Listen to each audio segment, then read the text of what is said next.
Hello and welcome everybody. दोस्तों last week हम लोगों ने बैंकिंग सेक्टर के बारे में जाना था कि कैसे बैंकिंग सेक्टर ग्रो कर रहा है, कौन सी अच्छी कंपनी है, अच्छी कंपनी के फेयर वैल्यूएशंस क्या है। अब ये वीक हम लोग फिनांस सेक्टर के बारे में जानेंगे जो थोड़ा बहुत हम कह सकते हैं बैंकिंग से रिलेट करता है। तो हम दोस्तों फाइनेंस सेक्टर का ग्रोथ देखेंगे, साइज देखेंगे, फिनांस सेक्टर में कौन सी कंपनी है जहां पे हम ध्यान रख सकते हैं आने वाले समय की वेल्थ के लिए, ये जानने का प्रयास करेंगे और वो कंपनी का हम फेयर वैल्यूएशन ढूंढेंगे। तो रेडी हो मेरे साथ? चलो सबसे पहले हम फिनांस इंडस्ट्री को समझने का प्रयास करते हैं। दोस्तों ये है आपके सामने डेटा एनबीएफसी का, राइट, जहां पे हमने दिया हुआ है कि 24 लाख करोड़ की दोस्तों एनबीएफसी की एसेट 2017 में थी, जो अभी बढ़ के 54 लाख करोड़ पहुंच चुकी है। पिछले 5 साल में 18% कगार से दोस्तों एनबीएफसी की एसेट्स का ग्रोथ होता जा रहा है। तो सीधी बात है दोस्तों, एनबीएफसी की कंपनियों का 18% का अगर ग्रोथ है तो ये बहुत ही अच्छा ग्रोथ है। ये डिमांडिंग सेक्टर हुआ, हमें इस सेक्टर को ध्यान में 100% रखना चाहिए। अगर हम कंपनियों में निवेश करेंगे और उनके धंधे 18% से बढ़े तो प्रोबेबिलिटी है बढ़िया से वेल्थ क्रिएशन की। आप देख सकते हो दोस्तों 24 लाख करोड़ 54 लाख करोड़ में कन्वर्ट हो चुके हैं। और अगर आप इसे लास्ट वीक का चैप्टर जो हमने बैंकिंग की एसेट के साथ कंपेयर किया था, अगर आपको याद है हमने बताया था दोस्तों कि बैंकिंग सेक्टर की एसेट 122 लाख करोड़ है। तो if you compare current NBFC asset with the total banking asset, आप देख सकते हो दोस्तों बैंकिंग एसेट के मुकाबले 25% दोस्तों एनबीएफसी की एसेट है। अब टोटल एसेट देखो तो टोटल एसेट का 31% एनबीएफसी के भी हिस्से में जाता है। तो अगर दोस्तों जैसे क्रेडिट ग्रोथ बढ़ता जा रहा है तो क्रेडिट ग्रोथ का फायदा अगर बैंकिंग को होगा तो यही क्रेडिट ग्रोथ का फायदा आपकी एनबीएफसी को भी होगा। और एनबीएफसी में ग्रोथ दोस्तों हम बैंकिंग से ज्यादा देखेंगे। तो बैंकिंग ऑब्वियस में दोस्तों हमारे लिए एक प्रायोरिटी सेक्टर इन्वेस्टमेंट का होना चाहिए, वैसे ही दोस्तों एनबीएफसी भी एक हमारे लिए प्रायोरिटी सेक्टर होना चाहिए क्योंकि ग्रोथ हमको तगड़ा मिलने वाला है, राइट। अब यहां पे मैंने दोस्तों आपको ग्रोथ दिए हुए हैं क्रेडिट के पिछले 10 सालों के। दोस्तों 2013 में अगर हम एनबीएफसी के हिस्से की क्रेडिट को जीडीपी से कंपेयर करें, राइट, अभी आप लोगों ने देखा था लास्ट वीक कि बैंकिंग जीडीपी का 45% है, यानी क्रेडिट टू जीडीपी रेशियो बोलते हैं, जो दूसरे देशों में तो दोस्तों 150-150% है। पर इंडिया लेस पेनेट्रेटेड है, तो हम कह सकते हैं कि इंडिया में अभी भी क्रेडिट ग्रोथ लो है, जो आने वाले समय में बढ़िया बढ़ेगा। तो बैंकिंग का हमने देखा 45%। दोस्तों अगर आप एनबीएफसी का क्रेडिट ग्रोथ देखो, क्रेडिट टू जीडीपी रेशियो देखो, तो ये 2013 में महज 9% था, जो अभी बढ़ के 14% हो चुका है। तो आप देख सकते हो दोस्तों क्रेडिट टू जीडीपी रेशियो भी दोस्तों बढ़ता जा रहा है। ऑब्वियसली दोस्तों हमें एक तगड़े ग्रोथ की उम्मीद रखनी चाहिए 15% प्लस की एनबीएफसी इंडस्ट्री से। तो अगर एनबीएफसी इंडस्ट्री इतनी बढ़िया है तो मैं कौन सी कंपनी पे ध्यान दूं जो मुझे लॉन्ग टर्म ग्रोथ दे सके। देखो ग्रोथ तो मिलेगा एनबीएफसी में, पर ऐसा नहीं होना चाहिए जो कंपनी में मैं इन्वेस्ट करूं उसका ग्रोथ ना हो, वो दूसरी कंपनियों से पीछे रह जाए। अपनी कंपनी राजा होनी चाहिए, सबसे आगे दौड़नी चाहिए।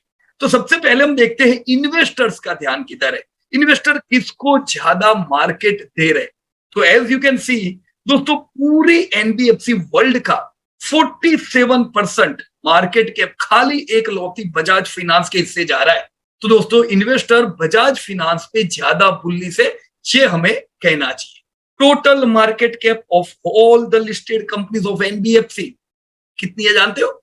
167 कंपनीज है टोटल एनबीएफसी की लिस्टेड कंपनियां। अब 167 कंपनियां एक तरफ, बजाज फाइनेंस एक तरफ, कितना 47% of the whole industry, right. तो 8.5 लाख करोड़ में 4 लाख करोड़ का मार्केट कैप बजाज फाइनेंस को मिल रहा है। सो यस, बजाज फाइनेंस को थम्स अप देना चाहिए कि कुछ तो है कि इन्वेस्टर इसको ज्यादा प्रायोरिटी दे रहे हैं। फिर नंबर लगता है दोस्तों चोला फाइनेंस का, राइट, 82,000 करोड़, एसबीआई कार्ड का, श्रीराम फाइनेंस का, मुथूट फाइनेंस जो कि गोल्ड फाइनेंस में। तो इसी से आपको पता चलना चाहिए कि एनबीएफसी जो इंडस्ट्री है वो बटी हुई है किस में। सबसे बड़ा मार्केट तो आपको रिटेल फाइनेंस की बजाज फाइनेंस के हिस्से में जा रहा है, राइट। चोला फाइनेंस जिसको हम कह सकते हैं इनका बड़ा स्टेक है दोस्तों ऑटो फाइनेंस के अंदर, right. SBI card, credit card में, श्रीराम फाइनेंस, अगेन हम कहेंगे ऑटो फाइनेंस। तो रिटेल के बाद ऑटो फाइनेंस की दो कंपनी आई, क्रेडिट कार्ड की एक कंपनी को मार्केट कैप मिल रहा है। फिर आता है नंबर आपकी मुथूट फाइनेंस जैसी गोल्ड फाइनेंस कंपनी का, उसको 43,000 करोड़ का मार्केट कैप मिल रहा है, और मन्नापुरम को खाली 10,000 करोड़ का मार्केट कैप मिल रहा है। तो गोल्ड की दो कंपनियां इधर, और आप देख सकते हो दो में से मुथूट पे ज्यादा वेटेज है दोस्तों, मुथूट पे इन्वेस्टर ज्यादा बुलिश है। M&M अगेन इसे हम रिटेल और ऑटो फाइनेंस में ही देखेंगे, सुंदरम फाइनेंस, ये सब कंपनियां लोअर लेवल पे आती है। तो टॉप पे आती है पूरे वर्ल्ड में Bajaj finance, right. Credit card में आप देखो तो एसबीआई कार्ड, आप अगर ऑटो फाइनेंस में देखो तो चोला फाइनेंस एंड श्रीराम फाइनेंस को ज्यादा वेटेज मिल रहा है, राइट। आप अगर गोल्ड में देखो तो मुथूट का नंबर लगेगा। तो इस प्रकार से पूरी फटी हुई है इंडस्ट्री, पर राजा कौन है दोस्तों इंडस्ट्री में? बजाज फाइनेंस। अब हालांकि ये राजा धंधे में नहीं कह रहे, मार्केट कैप में देखो इन्वेस्टर होशियार होते हैं, इन्वेस्टर कुछ कंपनियों को ज्यादा वेटेज देते हैं, वो समझते हैं कि किधर से मुझे ज्यादा पैसा मिलेगा, राइट। तो हमें देखना चाहिए कि क्यों बजाज को इतना बड़ा वेटेज दे रहे पूरी एनबीएफसी में। तो चलो ये भी देख लेते हैं, हमने यहाँ पे सेल्स का डेटा दिया हुआ है, पर ये 2023 का नहीं है, ध्यान रखिएगा 2022 का है, क्योंकि 2023 के अभी के रिजल्ट सारी कंपनियों के नहीं आए हुए। तो यू कैन सी सबसे बड़ा मार्केट धंधे का किसके पास है दोस्तों। अगर आप ये टॉप की, यहाँ पे मैंने आपको राइट टॉप की करीबन 15-16 कंपनियां दी हुई है, इन कंपनियों का धंधा 1.5 लाख करोड़ का है। अब 1.5 लाख करोड़ के सेल्स में से 30,000 करोड़ का सेल्स तो इकलौता बजाज फाइनेंस अपने घर ले जाता है दोस्तों। फाइनेंस में सीधी बात है, किसको ज्यादा सेल्स मिलेगा, यानी ये सेल्स यानी इनकी इंटरेस्ट इनकम होती है। तो कौन सी कंपनी को ज्यादा इंटरेस्ट इनकम होगी? जो कंपनी का एयूएम बड़ा होगा। तो ऑब्वियस है बजाज फाइनेंस अगर 31,000 करोड़ का इंटरेस्ट इनकम कमा रहा है, तो इनका 2-1 लाख करोड़ का तो दोस्तों एयूएम होना चाहिए। उसी प्रकार से अगर चोला के हिस्से 10,000 करोड़ का इंटरेस्ट इनकम आ रहा है, तो इनका एयूएम कितना होगा दोस्तों? अब आप गिन सकते हो, इनका एयूएम 75,000 करोड़ के आसपास का होगा, है कि नहीं? तो ऐसे आप पूरा एयूएम देख सकते हो दोस्तों। एक चीज क्लियर हो गई, धंधे में तो राजा बजाज है, पूरी इंडस्ट्री में सबसे ज्यादा पैसा घर ले जाता है Bajaj in the terms of turnover. फिर नंबर लगते हैं आपके श्रीराम फाइनेंस, चोला फाइनेंस, एसबीआई कार्ड, इन सबके, और मुथूट 12,000 करोड़, राइट। तो गोल्ड फाइनेंस में मुथूट फाइनेंस 12,000 करोड़, मन्नापुरम 6,000 करोड़। तो धंधे में भी राजा कौन है गोल्ड में? मुथूट है। पर ओवरऑल जब आप फाइनेंस देखते हो तो फाइनेंस में किंग है दोस्तों आपका अनडिस्प्यूटेड किंग बजाज फाइनेंस। दोस्तों दूसरी नई कंपनियां बहुत ग्रोथ करेगी, तब भी उनके लिए मुश्किल होगा बजाज को टक्कर देना, क्योंकि ह्यूज डिफरेंस यहां पे है, राइट। अगर बजाज बिल्कुल ग्रोथ ना करे और नीचे की कंपनी तगड़ा ग्रोथ करे, तब जाके ये गैप फील होगी। अब ऐसा तो होता नहीं है। तो चलो अपन ग्रोथ भी देखते हैं दोस्तों। If you see the growth, तो यहां पे आप देख रहे हो दोस्तों, ग्रोथ भी यार तगड़ा बजाज ही कर रहा है, अमेजिंग, राइट। लोगों को क्या लगता है वो छोटी छोटी कंपनी लेने की, वो बढ़िया ग्रोथ करती है, वो बहुत पैसा कमा के देती है। सही में ऐसा है क्या? आप देखो डेटा, जो राजा है जिसके हिस्से में ज्यादा पैसा आ रहा है, वही सबसे तगड़ा ग्रोथ कर रहा है दोस्तों। 32% growth in last 10 years is absolutely an amazing growth. तगड़ा ग्रोथ बजाज फाइनेंस के हिस्से। तो अगर मैं कंपनी सिलेक्ट करूंगा as per the king size, तो king size Bajaj Finance. Growth देखूंगा बजाज फाइनेंस, तो हर प्रकार से बजाज ही बढ़िया है दोस्तों, राइट। इसका हम क्वालिटी डेटा भी देख लेते हैं। तो क्वालिटी एनालिसिस में दोस्तों फाइनेंस कंपनियों में दो चीजें होती है, एक तो ये एसेट कैसे दे रहे, राइट। एसेट अच्छे देंगे तो इनके नेट प्रॉफिट मार्जिन भी अच्छे रहेंगे, राइट, क्वालिटी अच्छी रहेगी। अब यहाँ पे आप देखो तो आपके सबसे तगड़े मार्जिन तो दोस्तों मुथूट फाइनेंस के हैं, राइट। तो गोल्ड फाइनेंस की जो कंपनियां होती है उनके मार्जिन अच्छे रहते हैं। अब देखो मन्नापुरम इतनी अच्छी कंपनी नहीं है, राइट, पर फिर भी ओवरऑल फाइनेंस में तो 22% ग्रोथ यानी 22% मार्जिन यानी अच्छा हुआ। पर गोल्ड की भाषा में ये थोड़ी ना अच्छा है। गोल्ड की, अगर गोल्ड की कंपनी में निवेश करूं तो Muthoot was big, large, Muthoot का ही ग्रोथ ज्यादा, मुथूट का ही मार्जिन ज्यादा, फिर मैं मन्नापुरम क्यों सिलेक्ट करूंगा दोस्तों? कोई चांस ही नहीं। पर ओवरऑल इंडस्ट्री में अगर हम देखेंगे तो गोल्ड का जो ग्रोथ है दोस्तों, जैसे मुथूट फाइनेंस का ग्रोथ कितना हुआ? 20% का। बुरा नहीं बोलेंगे, पर बजाज इतना है, राइट। तो मेरी पहली प्रायोरिटी होनी चाहिए बजाज फाइनेंस, जो साइज वाइज बढ़िया है, ग्रोथ उनका एकदम तगड़ा है, मार्जिन भी दोस्तों उनके अच्छे है। But if you are looking for gold finance company then you should go with Muthoot finance. Clear है दोस्तों इतना? पर ज्यादातर लोगों को टिप कैसी चाहिए पता है? नीचे वाली कंपनियों की, और वो लोग नीचे वाली कंपनियों में ही रहते हैं। फिर 10 साल बाद क्या होता है, उनकी कंपनियों में कुछ ना कुछ प्रॉब्लम आते रहते और पैसा बनता नहीं है। दोस्तों जब भी सिलेक्ट करो, नीचे ऊपर, अच्छी बढ़िया छोटी, ऐसा कुछ भी नहीं है दोस्तों। टॉप कंपनियों में निवेश करने का क्वालिटी का सबसे बड़ा चीज क्या है, धंधा करने में सक्षम है कि नहीं है। तो ये सब देख के निवेश करने का, खाली मैं छोटी कंपनी में डालू ये थोड़ी ना बराबर है, राइट। अब इस साल का करंट ईयर सबके नतीजे आए नहीं है, पर ये साल अगर मैं ज्यादातर कंपनियां देखूं तो दोस्तों ग्रोथ किया है। आपको याद है पिछले साल फिनांस की कंपनियों ने ग्रोथ नहीं किया था। लास्ट ईयर आपकी बजाज फिनांस का भी ग्रोथ बिल्कुल कम, खाली 8% था। अब ये साल आप देखो तो ज्यादातर सारी कंपनियों का देखोगे 24% का ग्रोथ है, राइट। बजाज फिनांस का भी इस साल का ग्रोथ 31% है। तो फिनांस सेक्टर आपको तगड़ा परफॉर्मेंस देने वाला है अभी भी और आने वाले दशक भी। अब आपका काम बनता है कोई प्रॉपर सी कंपनी उठा के उसमें निवेश करे, प्रॉपर वैल्यूएशन पे लेते जाए। अब इतने डेटा देख के मुझे ये तो क्लियर हो रहा है कि मेरे लिए प्रायोरिटी दोस्तों बजाज फिनांस ज्यादा रहेगी as per the data, right. तो अब हम दोस्तों पार्ट 2 पे जाते हैं। हमने इंडस्ट्री देखी, now we will see fair valuation, जिसे हम इंट्रिंसिक वैल्यू कहते हैं। फेयर वैल्यू और intrinsic value of Bajaj finance हम जानने का प्रयास करेंगे। परफॉर्मेंस कैसा है, अभी का परफॉर्मेंस कैसा है, क्या अभी ग्रोथ है, क्या अभी सब अच्छा चल रहा है, आने वाले समय में हम क्या उम्मीद रखें, कि हम बजाज फिनांस का डेटा में चेक करेंगे। रेडी? बजाज फिनांस के वैल्यूएशंस में मैंने काफी डेटा दिए हुए, इन सब पे मैं डिटेल में नहीं जाऊंगा, पर कुछ इंपॉर्टेंट चीज जरूर देख लेते हैं दोस्तों। बजाज फिनांस का एयूएम मैंने आपको बताया था 2 लाख करोड़ के करीब होगा, 2.5 लाख करोड़ का दोस्तों एयूएम है। डिपोजिट्स कंपनी के पास करीबन 50,000 करोड़ की है, और डिपॉजिट के अलावा बोरोइंग भी 80,000 करोड़ का है, क्योंकि एडवांसेस देने होते हैं, खाली डिपॉजिट से काम नहीं बनता है, राइट। तो अब हम इनके टोटल डेटा देखेंगे। सबसे पहले आप एयूएम देखो दोस्तों, 2008 में खाली 2500 करोड़ का एयूएम इन लोगों का था। सीधी बात है, जितना एयूएम उतनी इंटरेस्ट इनकम। जब इनका एयूएम 2500 करोड़ का था दोस्तों, 500 करोड़ की इनकी इंटरेस्ट इनकम होती थी, सेल्स इंटरेस्ट इनकम है, राइट। अब अगर आप यहाँ पे 2017 तक का भी डेटा देखो तो एयूएम बढ़ते बढ़ते 2500 करोड़ का 60,000 करोड़ हो गया, राइट। और 60,000 करोड़ एयूएम पे इनको 10,000 करोड़ का इंटरेस्ट इनकम मिलने लगा। तो क्लियर है, ये इनका बेस है। मूल प्रोडक्ट क्या बेचनी है, मूल प्रोडक्ट क्या बेचनी है, क्रेडिट, लोन देनी है। तो इन्होंने अगर 60,000 करोड़ की लोन दी है, राइट, करंट एयूएम है, तो इनको 10,000 करोड़ का दोस्तों इंटरेस्ट इनकम अभी मिल रहा है, राइट। अब जब आप यहाँ पे देख सकते हो दोस्तों, जब 60,000 करोड़ का इनका एयूएम था 2017 का, आपको याद होगा अभी हमने बताया आपको 24 लाख करोड़ का टोटल एनबीएफसी का एयूएम था। कितना? 24 लाख करोड़ का। वो टाइम पे बजाज फिनांस के हिस्से में 60,000 करोड़ का एयूएम आता था from the whole world, right. अब 2023 में आप देखो 2.5 लाख करोड़ का एयूएम इनका हो चुका है, राइट। आप पूरी इंडस्ट्री देखो 54 लाख करोड़ की बन चुकी। तो इंडस्ट्री में 18% का ग्रोथ आया। आपके बजाज फिनांस का भी एयूएम बढ़ा कि नहीं बढ़ा दोस्तों? बजाज फिनांस का भी एयूएम 60,000 करोड़ से 2.5 लाख करोड़ दोस्तों, इनका एयूएम आप देख सकते हो 25% से बढ़ा है। So they are continuously outperforming overall NBFC industry, है कि नहीं? एयूएम बढ़ा तो बजाज के हिस्से में भी एयूएम आया, पर ये ज्यादा इन्होंने अच्छा काम किया। अब 2.5 लाख करोड़ के एयूएम पे इनको 40,000 करोड़ की दोस्तों इंटरेस्ट इनकम मिल रही है। So that's great.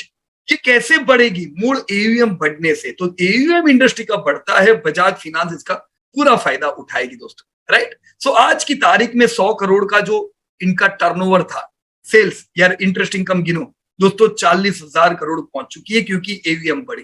दोस्तों ये प्रॉफिट खाली 30-40 करोड़ का करते थे। आज आप देखो दोस्तों, इन्होंने इस साल लैंडमार्क 10,000 करोड़ का प्रॉफिट पार कर दिया। आपको ध्यान होगा, हम बहुत समय से कह रहे थे कि बजाज फिनांस भी आने वाले समय में 10,000 करोड़ के प्रॉफिट को पार करने वाली है। देखो पार हो गई सर। तो इंडिया में एक और कंपनी का नाम दर्ज हो गया है 10,000 करोड़ का प्रॉफिट करने वाली कंपनियों में, राइट। अब मैंने आपको दोस्तों ऑलरेडी बताया 2021 में आप क्रेडिट ग्रोथ देखो, कुछ भी नहीं था, 1% था, राइट। तो क्रेडिट ग्रोथ दोस्तों थमा हुआ था, अब क्रेडिट ग्रोथ वापस से बढ़ रहा है। तो इसकी इफेक्ट आप बजाज फिनांस में भी दोस्तों देखोगे। You can see the margin, overall long term margin दोस्तों आप देख सकते हो, बढ़िया मार्जिन पे फिनांस की कंपनी आपकी बजाज फिनांस चल रही है, राइट। अब जैसे जैसे कंपनी का ग्रोथ हुआ, जैसे जैसे मार्जिन भी एक्सपांड हुए, आप देख सकते हो कंपनियों को पी भी एक्सपांड हुआ, दिख रहा है आपको। तो शुरुआत में ऐसा पी नहीं हुआ करता था, राइट, पर जैसे जैसे कंपनी का ग्रोथ होता चला गया पी आपके एक्सपांड होते चले गए और आज ये 40 से 27 के पी में पिछले साल चल रहा था, राइट। यहाँ पे हमने दोस्तों रिजर्व का भी डेटा दिया हुआ है। अब बजाज फिनांस आपको हर साल डिविडेंड देती है, पर डिविडेंड के बाद बचता है पैसा वो रिजर्व में जाता है, तो कंपनी का भी कैश फ्लो कंटिन्यू है, राइट। बहुत लोग यहाँ पे कंफ्यूज होते हैं, देखो कैश फ्लो रिच होना यानी कंटिन्यू प्रॉफिट करना, पर ये कैश फ्लो किसका है? ये आपका भी नहीं है, कंपनी का भी नहीं है। जो प्रॉफिट हुआ वो पूरा आपको दे दिया तो आपका कैश फ्लो बढ़िया है, कंपनी का जीरो कैश फ्लो। सही बात है कि नहीं? अब कंपनी स्मार्ट रही, कंपनी ने आपको भी डिविडेंड दिया, आपका भी कैश फ्लो आया। कंपनी ने आपको 30% 40% डिविडेंड दिया, बाकी का पैसा रिजर्व में गया, तो कंपनी का भी तो कैश फ्लो चालू रहा। अब आपकी कंपनी खाली डिविडेंड बांट देती है, कंपनी के पास कुछ कैश फ्लो जाता नहीं है, तो कंपनी का कैश फ्लो नहीं होगा। इस केस में हम देखें तो कंपनी का तगड़ा कैश फ्लो बना है। 170 करोड़ का रिजर्व 50,000 करोड़ पार हो चुका है। ऐसे ही कंपनी में दोस्तों वेल्थ होती है। So over the period of time, पिछले 20 सालों में, अब 20 साल का तो डेटा इनका जबरदस्त होगा क्योंकि एनबीएफसी इमर्ज हो रहा था। मैं 10 साल में आ जाता हूं दोस्तों, 10 साल में भी कंपनी का धंधा 30% 35% से बढ़ा है। तो 20 हो या 10, कंपनी का 30% प्लस से सेल्स और प्रॉफिट बढ़ा, इसीलिए दोस्तों आपको तगड़ा पैसा यहां पे मिला। आप देख सकते हो 40% के कगार से आपकी कंपनी के भाव बढ़े हैं। तो huge wealth has been created from Bajaj finance, right. तो अब क्या दोस्तों, ये तो लॉन्ग टर्म बातें हो गई, पिछली बातें होगी, अभी क्या चल रहा है, राइट। देखो नियर टर्म 5 साल में भी 27% का ग्रोथ, तो बहुत ही बढ़िया ग्रोथ है। धंधा 27, profit 36%, so everything is going great. 2021 में गड़बड़ थी, प्रॉब्लम था, धंधे बढ़ नहीं रहे थे क्योंकि लोग क्रेडिट नहीं ले रहे थे, पर अभी वापस क्रेडिट ग्रोथ आ चुका है, तो आप बजाज फिनांस में बढ़िया उम्मीद रख सकते हो। हियर मैं आपको करंट ट्रेंड पे ले चलता हूं दोस्तों, ये बहुत ही इंपॉर्टेंट चीज होती है। करंट ट्रेंड अगर हम देखें तो ये पूरा ही साल Q1, H1, 9 मंथ ट्रेंड बढ़िया रहे दोस्तों। लास्ट ईयर हमने क्लोज किया 31% के सेल्स ग्रोथ के साथ दोस्तों। हमारा प्रॉफिट 64% से बढ़ा, मार्जिन 28% के रहे, राइट। तो मार्जिन और सेल्स और प्रॉफिट, ये सारी चीजों को ध्यान में रख के हमें देखना चाहिए इनको इतना तगड़ा धंधा किधर से मिला। 31% बहुत अच्छा धंधा है, तो किधर से लाए, चलो देख लेते। वो देखने के लिए हमें सेगमेंट देखने होंगे कि बजाज फिनांस कहां कहां धंधा करता है। तो बजाज फिनांस का सबसे बड़ा धंधा दोस्तों मोर्गेज का धंधा हो चुका है, राइट। आप जानते ही हो दोस्तों, बजाज हाउसिंग फाइनेंस भी अब कंपनी की एक सब्सिडरी है। ये लोग हाउसिंग फाइनेंस में भी आ चुके हैं, जो पहले इतना ही थे, राइट। तो हाउसिंग फाइनेंस एक बहुत ही बड़ा धंधा है। मैंने यहाँ पे जब आप लोगों के साथ एनबीएफसी के डेटा शेयर किए, इसमें हाउसिंग फाइनेंस भी था, पर जब कंपनी का डेटा शेयर किया इसमें कोई भी हाउसिंग फाइनेंस की कंपनी नहीं, क्योंकि हाउसिंग फाइनेंस इंडिविजुअली लिस्टेड है। अब बजाज भी हाउसिंग फाइनेंस में है, मोर्गेज 31%, अर्बन B2C 20%। ये दोनों हम कह सकते हैं इनके सबसे बड़े धंधे हैं और दोनों ही धंधों ने अच्छा ग्रोथ किया। बाकी जो इमर्जिंग बिजनेसेस है, छोटे हैं पर ग्रो कर रहे हैं, वो भी दोस्तों यहाँ पे आप देख सकते हो, loan against securities, commercial loan, ये सब भी अच्छा कर रहा है। तो ओवरऑल AUM बजाज का बढ़ता जा रहा है, अच्छा, राइट। नाउ ये रिजल्ट है लास्ट ईयर के, हमने देखा 29% से AUM बढ़ा बजाज का, धंधे बढ़े 31% से, पर खर्चे खाली 17% से बढ़े। तो ये अच्छी बात है दोस्तों, ऐसा होना नहीं चाहिए। असल में ये वो टाइम है जब RBI इंटरेस्ट रेट बढ़ाती जा रही है। तो RBI इंटरेस्ट रेट बढ़ाती जा रही है तो इनको कॉस्ट ऑफ फंडिंग बढ़ेगा, तो कॉस्ट ऑफ फंडिंग बढ़ने से इनके खर्चे बढ़ने चाहिए, पर इन्होंने कुछ स्मार्ट प्ले किया है। चलो देखते क्या किया। देखो इनका फाइनेंस कॉस्ट तो 29% से बढ़ा है, जो इनका सबसे बड़ा खर्चा है दोस्तों, बैंक हो या एनबीएफसी कंपनी, सबसे बड़ा खर्चा क्या होता है, फाइनेंस कॉस्ट। यहां पे आप देख रहे हो 29% से बढ़ा, तो जितना AUM, जितना धंधा, उतना फाइनेंस कॉस्ट बढ़ा है, राइट। लेकिन दोस्तों इंपेयरमेंट में ये लोगों को फायदा हुआ। इंपेयरमेंट माने जो एनपीए बढ़ रहे थे, आपके प्रोविजन करने पड़ रहे थे कोविड के समय पे, तो धीमे धीमे जैसे कोविड जा रहा है इंपेयरमेंट कम होता जा रहा है, जिससे इनके खर्चे दोस्तों डिक्रीज हुए, हम लोग दिख रहे हैं, राइट। अब ये डेटा के आधार पे मैं उम्मीद क्या रखूं, राइट। ये साल मैं उम्मीद रखूंगा दोस्तों, पिछले साल मैंने लिया 31% का ग्रोथ, ये साल में थोड़ा कम, 25% उम्मीद रखूंगा धंधों से, अब 25% पूरा नहीं है, धमाकेदार है दोस्तों। मैं उम्मीद रखूंगा मार्जिन पिछले साल जितने रहे, राइट। अब देखो इंटरेस्ट रेट कम होंगे तो मार्जिन सुधरेंगे, पर हम कौन है अभी से सोचने वाले कि इंटरेस्ट रेट कम होंगे, सोचेंगे बाद में, अगले क्वार्टर भी तो अपडेट देंगे। तो अभी मैं यही मार्जिन लेके चल रहा हूं। Considering this data I can expect 25% sales growth, 25% profit growth even this year. इन डेटा के आधार पे दोस्तों पिछले साल का ईपीएस 117 था, तो पी दोस्तों महंगा था पिछले साल 56 का। अभी ईपीएस 191 हो चुका है, दिस इज ट्रेल ईपीएस और you can say current year EPS. तो दोस्तों आपका पी भी कम हो गया, 35 का हो गया। देखो साल बीत गया, हम सस्ते हो गए, तो ये तो बहुत खुशी की बात है, राइट। अब 35 का पी है तो आपका पेग रेशियो कितना है दोस्तों? 35 का पी, प्रॉफिट बढ़ रहा है 64% से, एकदम धमाकेदार। सेल्स बढ़ रही 31% से, तो आपका पेग रेशियो दोस्तों बैलेंस से मैच हो रहा है।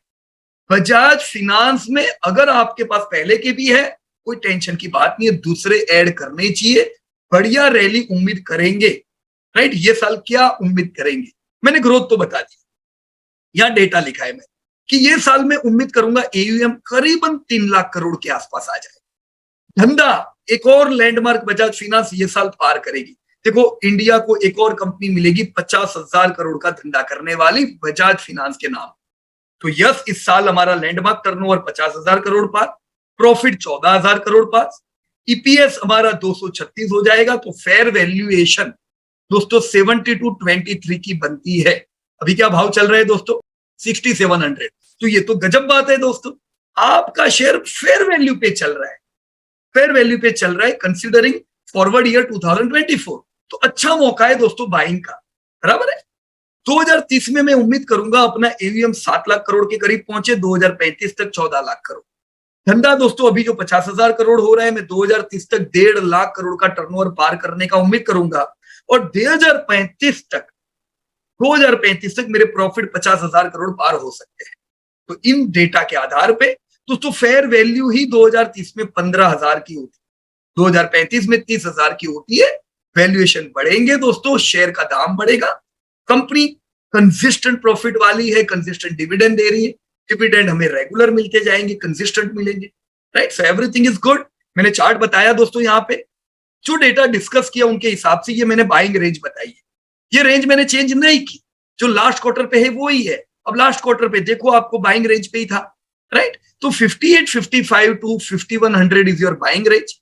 बस तुम 2 साल में मैं 10,000 का टारगेट उम्मीद कर रहा हूं, कंसिडरिंग दिस ऑल डेटा। मैं बता दूं दोस्तों, कोई रिकमेंडेशन या टिप मत समझना, इन सब चीजों को टिप देने का काम नहीं, पर मैंने आपको एक तरीका बताया कैसे इंडस्ट्री में से अच्छी कंपनी ढूंढी जाए और कैसे वो कंपनी अब कैसा परफॉर्म करेगी ये देखा जाए, राइट। तो ये सारे डेटा दोस्तों डिस्क्रिप्शन में भी हम आपको देंगे, आप वहां से भी डाउनलोड करके या चेक कर सकते हो, right. So it was wonderful discussing you about Bajaj finance, thank you so much. और इसके साथ हम दूसरी सब इंडस्ट्रीज के भी Q4 के डेटा चेक करेंगे। तब तक के लिए जय Hind. Disclosure: This update is for educating purpose. We are not tip provider.